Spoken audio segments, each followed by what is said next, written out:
सब लोगों की पार्टिसिपेशन के बिना पूरा ही नहीं होता था। और सबसे ज़्यादा इम्पोर्टेंस थी म्यूज़िक की वहाँ। तो ये कल्पना की गई, अयज्यो व ऐशा यो असामा, जिसमें साम का गान नहीं है वो यज्ञ यज्ञ ही नहीं है, वो अयज्ञ है।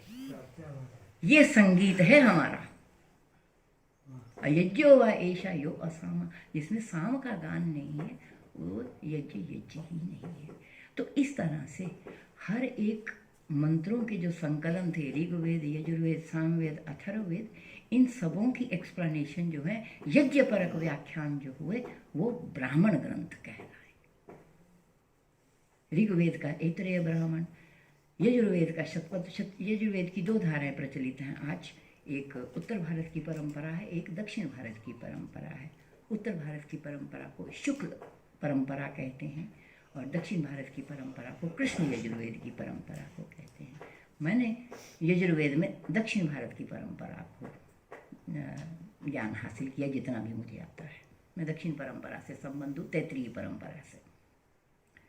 तो उनके तैत्रीय ब्राह्मण हैं, इनके शुक्ल यजुर्वेद के वाजस्नेय और शतपथ ब्राह्मण हैं। इसी तरह से सामवेद की बहुत सी शाखाएं थी, 100,000 शाखाएं कहलाते हैं। सहस्रवर्तमा सामवेद, आज 3 शाखाएं आज भी हैं। मैंने जिसका अध्ययन किया है वो कौथुम शाखा कहलाती है, कुथुम ऋषि से है कौथुम शाखा। तो उसके बाद अथर्ववेद की 9 शाखाएं थी। 2 शाखाएं आज भी, दो स्कूल्स के आज भी उपलब्ध होते हैं, उनका लिटरेचर थोड़ा हमें गोपथ ब्राह्मण कहलाता है उनका। तो इस तरह सारे वेदों के, चारों वेदों के ब्राह्मण अलग अलग रचे गए। क्यों? क्योंकि चारों वेदों के ऋत्विज कहलाते थे, पंडित प्रीस्ट। चारों वेदों के ऋत्विजों का जो वर्ण हो गया, जिनको चुन लिया गया, वो अपना अपना काम परफॉर्म करने के लिए उस ब्राह्मण का ज्ञान रखते थे। उसी तरह से वो कर्मकांड होता था। तो कर्मकांड समाज को जोड़ने का एक तरीका होता है, लेकिन उस कर्मकांड के पीछे ज्ञान होता है, ज्ञान कांड होता है पहले पीछे।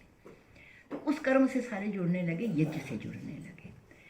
अब हर बात पे यज्ञ, हर बात पे यज्ञ, टू मच ऑफ यज्ञ। तो कुछ विकासवादी चिंतन फिर चला आगे।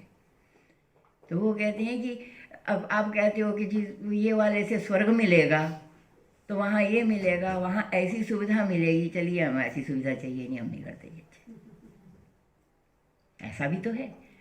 ऐसा चिंतन क्या होगा? क्योंकि जिन चिंतकों ने वेद जाना था, जिन चिंतकों ने मंत्र रचे थे, उनको पता था कि वो शाश्वत ज्ञान है। वो कर्मकांड से, ठीक है उसका प्रयोग कर्मकांड में ले लिया गया, लेकिन वो कर्मकांड ही तो नहीं है ना वेद। वो ज्ञान कर्मकांड ही तो नहीं है ना। तो मुख्य धारा से फिर जुड़ा गया। तो उन मंत्रों के जो हैं वो यज्ञ परक जो व्याख्यान थे, उनके आध्यात्म परक व्याख्यान होने लगे।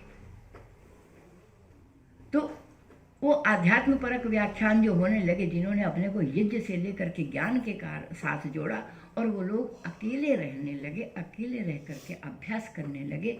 तो ऐसे जो ग्रंथ रचे गए, ऐसा जो साहित्य रचा गया, उसका नाम ही आरण्यक साहित्य कहा गया। वो आरण्यक साहित्य आता है। क्रोनोलॉजी में देखिए, पहले मंत्र हैं, फिर 3 त्रय विद्या है, फिर 4 वेद हैं, फिर उनके ब्राह्मण हैं, फिर उसके बाद आरण्यक हैं। तो हर वेद का प्रत्येक ब्राह्मण के साथ, कईयों के तो आरण्यक भाग उसी में जोड़ दिया गया, कईयों के आरण्यक अलग जो हैं वो रचे गए, ओरल थे, बाद में सब लिखे गए।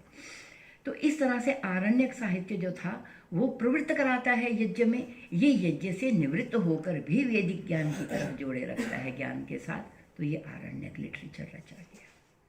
इसके बाद फिर यहाँ भी नहीं रुके।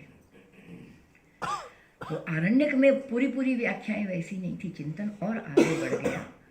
तो जो मैंने प्रश्न उपनिषद और ये सब कि हर एक चीज़ क्यों, कैसे, कब, कहाँ, क्या अंत है, क्या जीव है, क्या ब्रह्म है, क्या इंद्रिय है, क्या मन है, कैसे उसको वश में करना है, कैसे उसको ध्यान में लगाना है, कहाँ समाधि है, कहाँ तप है, और कहाँ अल्टीमेट ब्लिस क्या है हमारे जीवन का। तो ये मोक्ष का जो कंसेप्ट है, ये ब्रह्मत्व, अब यहाँ ब्रह्म जो है वही ज्ञान का वाचक जो ब्रह्म है वो उपनिषदों में फिर से आ गया। यज्ञ का वाचक ब्रह्म नहीं है ये।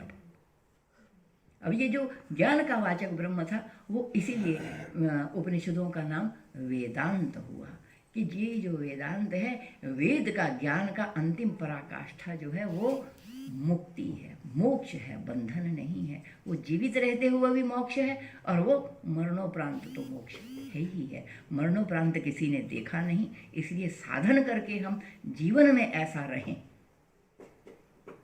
तो उपनिषदिक ज्ञान हुआ। और वो ज्ञान जब होने लगा, जिन्होंने कहा अनर्थ का ही मंत्र तो वो ये करने की जरूरत ही नहीं है, तो अगर हमने यज्ञ करना तो हम हाथ जोड़ के वैसे ही होती सूर्याय स्वाहा इंद्राय स्वाहा, है ना, ये कहते फिर तो क्या दिक्कत है? कहते नहीं, कर्म संपत्ति मंत्रो वेदे, कर्म की संपत्ति है मंत्र। अगर कर्म कांड में मंत्र नहीं जुड़ेगा तो वो कर्म कांड अधूरा है, फिर तो उसमें मंत्र जुड़ा होना। आज भी देखिए, छोटा सा भी हवन कराओ, जिस भी प्रीस्ट को बुलाओ, मंत्र पढ़ता है जरूर, 2-4 जिस भी तरह से वो पढ़ता हो, लेकिन मंत्र की आज भी जो है वैल्यू हमने ख़त्म नहीं करी है। चाहे लोग जो हैं मंत्र, जो कर्मकांड में 4 बैठे हों, 24 जो है वो पार्टी एंजॉय कर रहे हों, लेकिन मंत्र फिर भी हो रहा है, मंत्र फिर भी हो रहा है। वैल्यू भी 2 सुने 10 सुने वो अलग बात है, लेकिन सत्ता में तो है। तो इस तरह से ये वेदांत फिलॉसफी आई। वेदांत मतलब उपनिषद। तो ये सारा मंत्र, 3 तरह के मंत्र, 4 तरह की पुस्तकें वेद नाम से, ऋग्वेद, यजुर्वेद, सामवेद, अथर्ववेद, फिर उनके अलग अलग ब्राह्मण, फिर उनके आरण्यक, इसी तरह से उस वेद की उपनिषदें। उपनिषद भी लड़की है, स्त्रीलिंग शब्द है उपनिषद, तो उन सब की उपनिषदें हैं। तो इतना सारा मिला करके ये वैदिक लिटरेचर है, जिसका कि पठन पाठन जरूर होना चाहिए। अब इसके साथ जो है फिर इनको म्यूज़िक में कैसे अब टेक्निक आए, फिर इन सब को कहना कैसे है, इन सब की टेक्निक डेवलप हो गई, ये अनुशासन आ गया।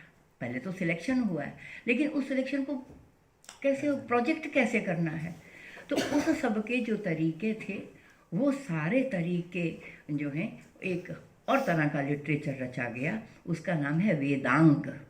वेदांग और वेदांत ये 2 अलग हैं। वेदांत जो है वो उपनिषद है, वेदांग जो है मतलब वेद के 6 अंग माने गए। तो उन अंगों को जानोगे तो सारी टेक्निक पता चल जाएगी हर एक।